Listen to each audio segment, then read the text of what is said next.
Olá pessoal, tudo bem? Aqui é o Thiago e nesse vídeo de hoje eu vou falar sobre a produção Máfia da Dor, que está disponível no serviço de streaming da Netflix.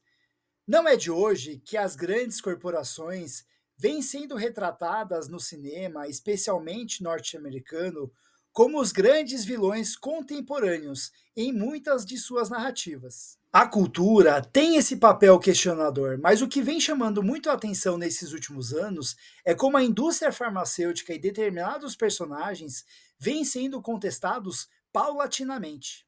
A sociedade americana, por exemplo, vem travando uma guerra contra o vício em medicamentos, especialmente os opioides, e com muita ênfase.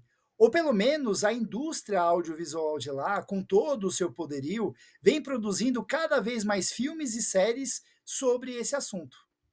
Máfia da Dor é mais um desses exemplares, mas talvez seja um filme que se sustenta muito mais pelo peso do argumento e desse contexto complexo do que propriamente por seus méritos artísticos, ainda que seja dirigido pelo David Yates e tenha a Emily Blunt, o Chris Evans e o Andy Garcia interpretando os principais agentes do caos. Baseado no livro de Evan Hughes, o roteiro de Wells Towers estabelece a sua narrativa a partir do ponto de vista de Lisa Drake, interpretada pela Emily Blunt, uma mulher divorciada que se esforça para dar um mínimo de dignidade para sua filha adolescente, mas ao mesmo tempo não consegue ter muita estabilidade no trabalho, nem mesmo como stripper em uma casa noturna. Quando ela é abordada por Pete Brenner, interpretado por Chris Evans, o executivo de uma decadente empresa farmacêutica, Lisa recebe o convite para trabalhar na sua equipe de vendas, cuja estratégia consiste na persuasão e no suborno de médicos para prescreverem um medicamento oncológico que alivia a dor do tratamento, mas que causa uma dependência química fatal como seu principal efeito colateral. E eles obtêm um sucesso milionário no número de vendas, mas resultando na morte de milhares. O principal ponto de controvérsia de Máfia da Dor é o tom. O filme tem um tom sarcástico e debochado, como se quisesse ridicularizar os personagens e o universo empresarial que está ao redor deles. Logo, essa ideia de contratar uma ex-stripper como vendedora de medicamentos, alterando o seu currículo sem nenhum tipo de constrangimento, é uma dessas ideias. Apresentar os médicos como marionetes vaidosas e egoístas é outra. Montar toda uma equipe de vendedores farmacêuticos sem nenhum tipo de conhecimento técnico prévio, mas adotando um tom extremamente sexista e estereotipado, é uma terceira ideia que ilustra esse tom debochado e sarcástico que a narrativa quer assumir para si.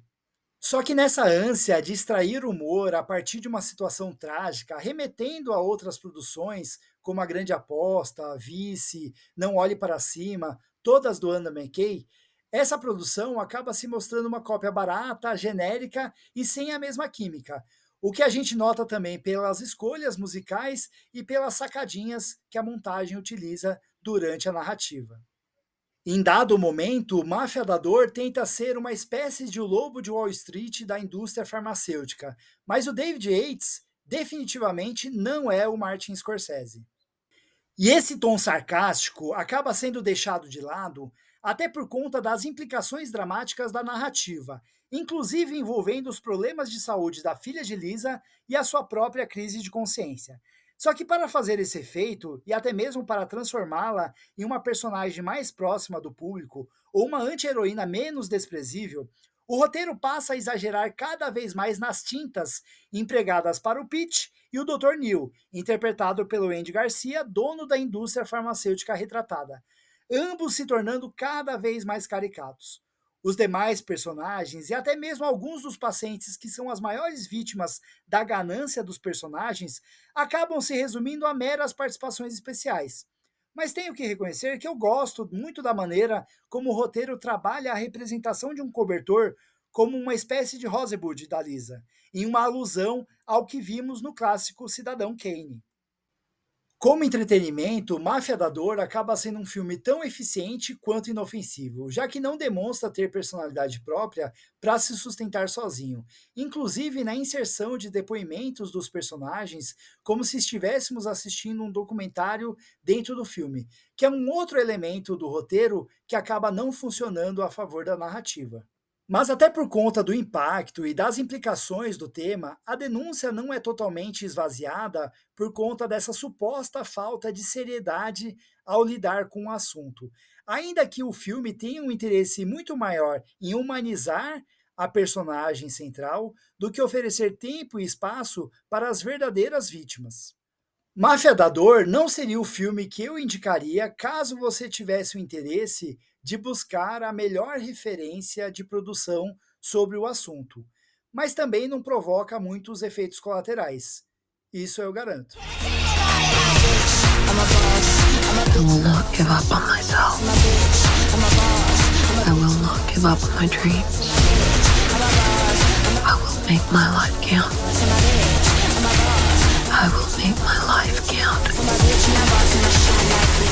Se você já assistiu Máfia da Dor, que está disponível no serviço de streaming da Netflix, use o campo dos comentários para compartilhar a sua experiência. Se você ainda não for inscrito no canal, se inscreva, curta esse vídeo e considere a possibilidade que esse material alcance cada vez mais pessoas. E a gente se vê no próximo vídeo. Um grande abraço, tchau, tchau!